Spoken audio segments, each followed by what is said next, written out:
You've been communicating bad your whole life and nobody ever told you.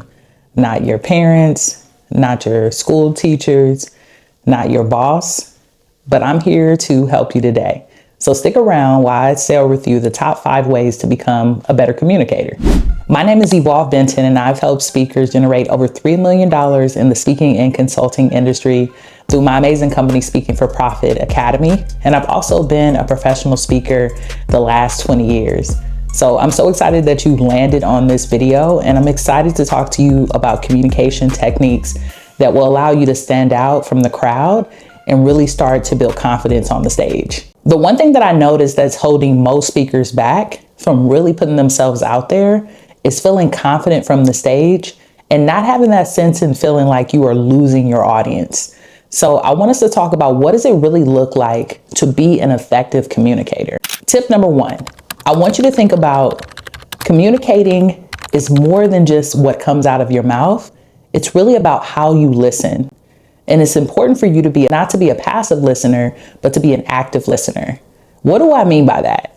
You could be in a conversation with someone. Let's say you're on a podcast or being interviewed by one of my favorite people, Oprah Winfrey, right? Auntie Oprah. If the whole time you're being interviewed, you're thinking to yourself, what am I going to say next? Instead of really being tuned into the conversation, that means that you are being passive. But if you're being active, you're not only listening, but you're listening with intention. And you're also listening with the sense of not what you can provide to the conversation but what is that person actually bringing to the conversation for you. So one of the ways that you can really effectively illustrate active listening is by pausing before you go into your next thought. I want you to really think about it this way as well. When you're speaking from a stage, if you're speeding through your speech and you're not taking your time, you really aren't giving your audience enough of an opportunity to comprehend and actively listen to you. So slow down, pause before your next sentence, and realize that even pausing, taking your time, utilizing your body in a particular way is a part of effective communication. This works in so many different venues when we think about active listening and really sitting back and not being passive in conversations. This strategy can work for you in the negotiation room if you are a speaker and consultant and you are really trying to think about, what does that client or customer want from you and what do they want you to deliver as far as your outcomes. It could really work for you also if you are going into an interview and you want to stand out from the rest of the candidates.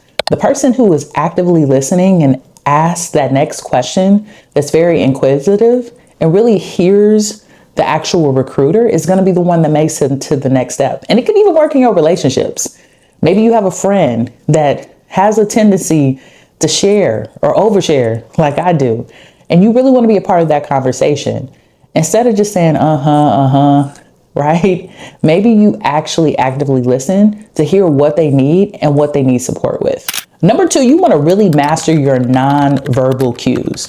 The way that you show up on the stage, the way that you show up in a room, and the way that people see your body is going to be a part of communication. Have you ever been in space with someone and they're communicating, they're presenting a presentation, but they're standing in one part of the room? They're not even utilizing the full stage. They're not even utilizing eye contact. It can make you feel really detached from the conversation. So simple things that you can do, utilizing your hands when you're speaking, or making sure that you're making direct eye contact into the camera if you're doing a virtual presentation, or direct eye contact with people in the audience. The other thing is to move around the room. If you're on a stage, don't just stay centered. Maybe you go left, right, center. Maybe you step back a little bit to distance yourself from the audience. And if you're really feeling creative and rambunctious, maybe you even go out into the crowd and really get to connect with your audience members. I remember recently I was at a really cool entrepreneur event and the speaker was speaking from the stage. His name is Wall Street Trapper. You might have heard of him.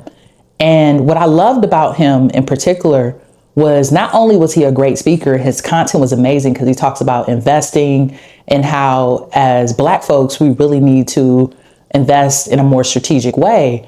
But he got out into the audience, and not only did he talk to people directly and look into their eyes, he dapped some people up, right? He gave some people some high fives, and that really made us as audience participants feel more connected to him.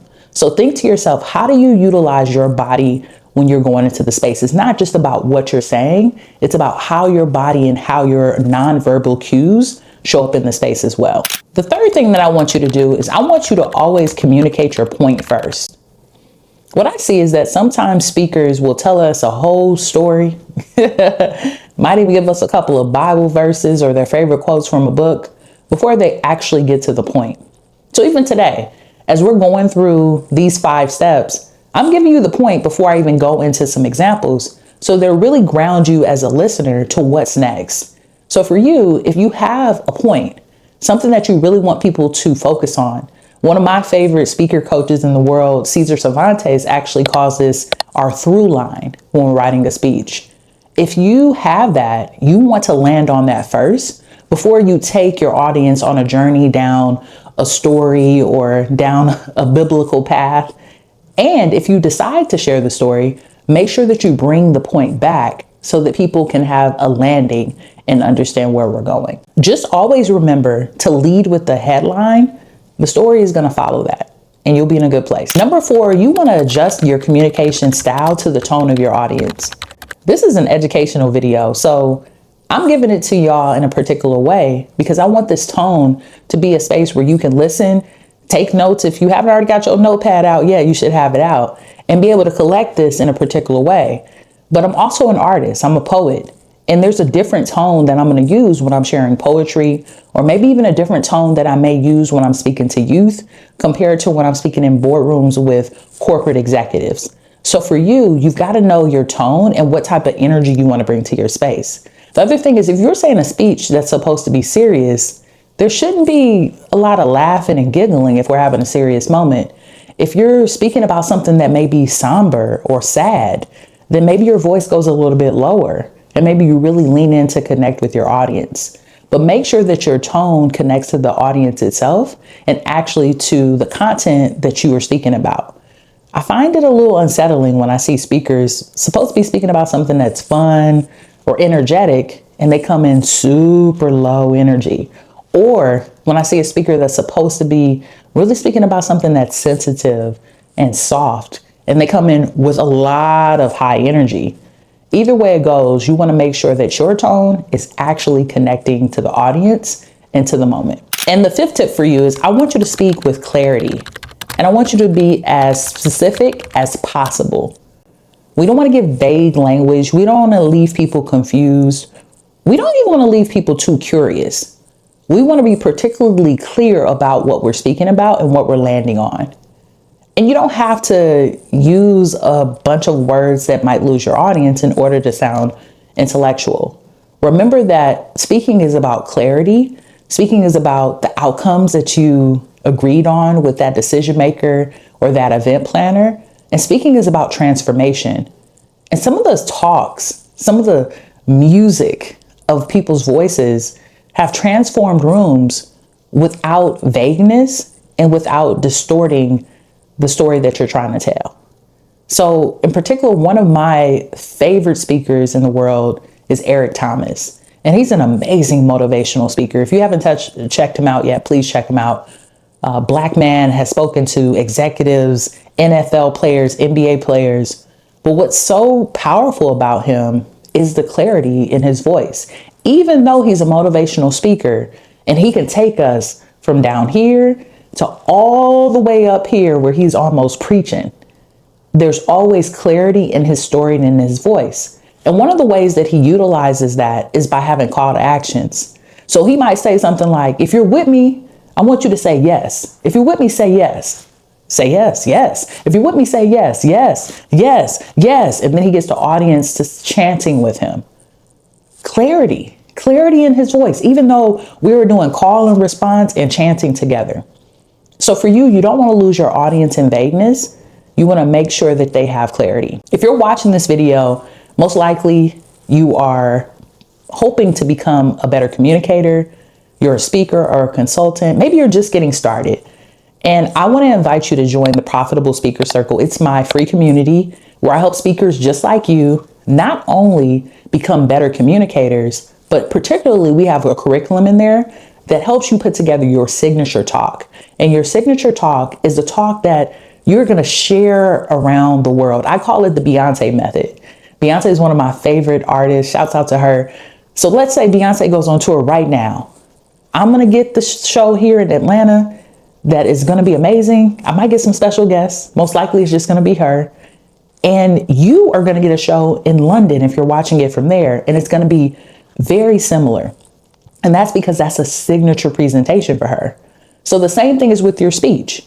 You don't have to write thousands of speeches. You could just write one signature talk that really showcases your work, your framework, your expertise in a particular way. And I want to show you how to do that. So in the Profitable Speaker Circle, we have a course. We also do a free monthly open mic that you can come through and share. And we also give you strategies on how to turn that speech into profit. So if you want to be in one of the most diverse and wealthy speaker communities in the world, go on and click the link here in the description and join the Profitable Speaker Circle. We'd be honored to welcome you into the space. And I'm just thankful that you have taken the time to understand how to become a better communicator. So do me a favor, tell me in the comments of this video, how are you going to become a better communicator? What are you going to do next? What are you going to take from this video and actually apply it? Is it going to be 1 through 5? Are you going to pick a particular step? I would love to hear from you. And I promise that I will comment back to as many of you as possible. If this video was helpful, feel free to like and subscribe and watch the next one. All right. Peace.